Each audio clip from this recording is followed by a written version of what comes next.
Hey everyone, welcome back to my channel. আজকে আপনাদেরকে আমি খুব সিম্পল আর কুইক একটা স্ন্যাক্স করে দেখাচ্ছি আর সেটা হচ্ছে এগ মেয়োনিজ স্যান্ডউইচ অথবা এগ সালাদ স্যান্ডউইচ।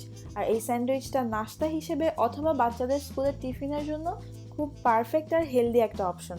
আর তাছাড়া স্যান্ডউইচটা বানাতে খুব বেশি সময় অথবা ইনগ্রিডিয়েন্টস কোনোটারই দরকার লাগে না। তো স্যান্ডউইচ বানানোর জন্য আমি প্রথমেই দুটো লার্জ সাইজের ডিমকে সিদ্ধ করে নিচ্ছি। আমি এই ডিমগুলোকে 10 মিনিট ধরে সিদ্ধ করব। ডিম সিদ্ধ হয়ে গেলে পরে আমি ডিমগুলোকে ঠান্ডা পানিতে তুলে নিচ্ছি। একটু ঠান্ডা করে পরে ডিমগুলোকে আমি ছিলে নেব। স্যান্ডউইচ বানানোর জন্য আমি নিয়েছি 6টা পাউরুটির স্লাইস, 2 টেবিল চামচ মেয়োনিজ, 1 কাপের মতো আমি শসা ছোট ছোট করে কেটে নিয়েছি, 1 টেবিল চামচ নিয়েছি ধনে পাতা কুচি, আর দুটো মিডিয়াম সাইজের কাঁচামরিচকে আমি খুব ছোট ছোট করে কুচি করে নিয়েছি। আমি ইয়েলো মাস্টার্ড নিয়েছি 1 চা চামচ, লবণ নিয়েছি, লবণটা আপনাদের স্বাদ মতো ইউজ করবেন। এরপর গোলমরিচের গুঁড়া নিয়েছি আমি প্রায় 1 চা চামচের 4 ভাগের 1 ভাগ। বাটার নিয়েছি, বাটারটাকে আমি রুম টেম্পারেচারে রেখে সফট করে নিয়েছি। দুটো ডিম ছিলে নিয়েছিলাম। এখন আমি একটা বাটিতে প্রথমে ডিমগুলোকে একটা কাঁটা চামচ দিয়ে এভাবে করে একটু ভেঙে নিচ্ছি। আপনারা চাইলে ছুরি দিয়েও ডিমগুলোকে ছোট ছোট করে কেটে নিতে পারেন।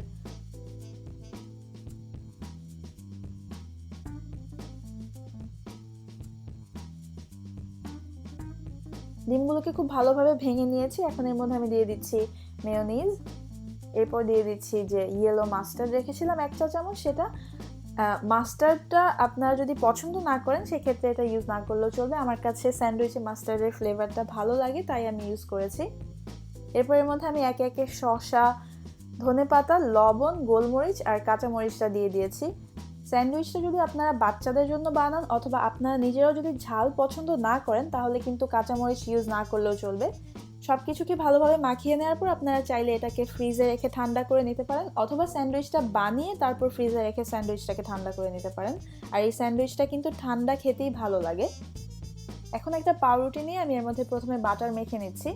আপনারা চাইলে বাটারের পরিবর্তে চিজও ইউজ করতে পারেন অথবা চাইলে বাটার চিজ কোনোটা ইউজ না করলেও চলবে।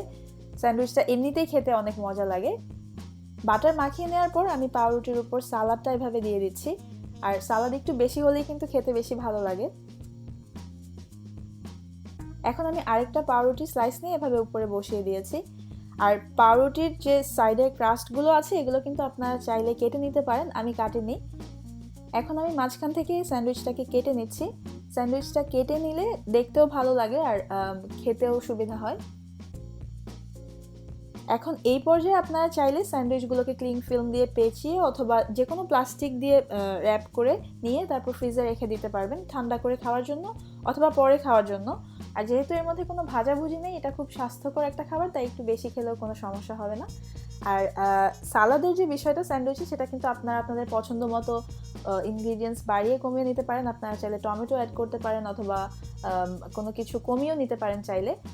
আশা করছি আজকের এই শর্ট ভিডিওটা আপনাদের কাছে ভালো লেগেছে। আর আমার ভিডিও ভালো লাগলে প্লিজ আমার চ্যানেল সাবস্ক্রাইব করবেন, আমার ভিডিও লাইক এবং শেয়ার করবেন। আর আজকের ভিডিও দেখার জন্য সবাইকে অনেক ধন্যবাদ। সবাই খুব ভালো থাকবেন। আল্লাহ হাফেজ।